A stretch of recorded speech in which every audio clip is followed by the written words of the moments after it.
I wish you could go to Greenland.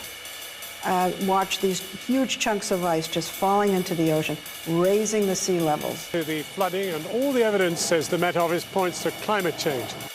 Every year, the average sea level increases by 1 inch, which means that by 2050, this, and this could look a lot more like this. But rising sea levels aren't the only thing we have to worry about.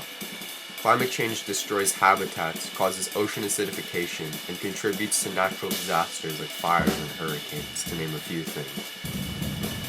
Well, Sir David talked there about the wildfires that have devastated parts of Australia. Hundreds are still burning, mainly across the southeast of the country, where the authorities are desperately trying to prevent them from spreading further. Hey, good morning, everyone. Let's get straight to the breaking news. Harvey provoking an unfolding flooding disaster in America's fourth largest city, Houston, Texas.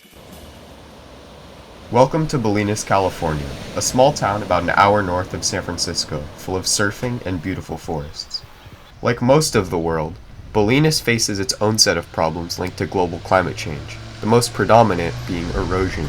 Ralph Camiccia and Rudy Ferris are both members of the Bolinas Lagoon Advisory Committee and longtime residents of Bolinas. And the idea was to build this into a large marina with apartment houses and water skiing areas and heliports and big mooring docks and dredging out and making this a really huge environment, a playground. And it was really stopped by a few souls, a couple of souls. During that time, the environmental movement gained a lot of steam, and during that time too, we had the Clean Water and Clean Air Acts and the Endangered Species Act a little bit later. These were big, big things.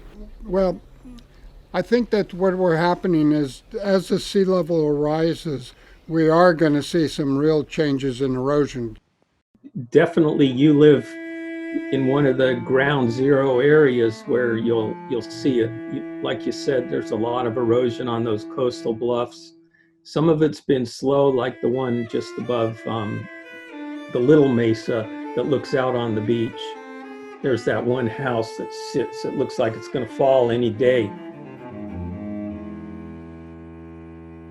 Our sea levels in the last 100 years have gone up, I think it's about 8 inches in the last 100 years. It doesn't seem like much, but that curve is getting steeper, and so we're predicting by 2030 we may see another anywhere from 2 inches to 12-inch increase in sea level rise. We're going to see the town, we're going to see this area slowly, not in my lifetime, but coming up. The water might be lapping right here at the deck we're standing on. Like this pandemic has pushed us where it's been a huge disruption in our lives. Climate is going to do the same to us. You know, you could imagine in Bolinas, if the road gets cut off, what do? Do you fly in every day? Probably not.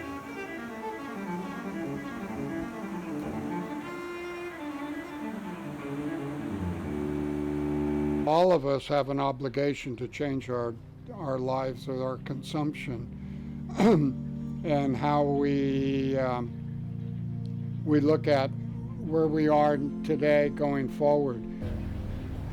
I think one thing that people can do, it's a little bit diverted, but what people can really do is really observe, really look and observe and try and appreciate all the wildlife and these human uses that are all happening together, and how we can operate in a fashion that is environmentally sound and interpersonally sound. And so just look at the life around and go from there. We're tremendously lucky. And part of my concern is that we always recognize that, we always feel that, and that we do the best we can in managing the things of which we're lucky for.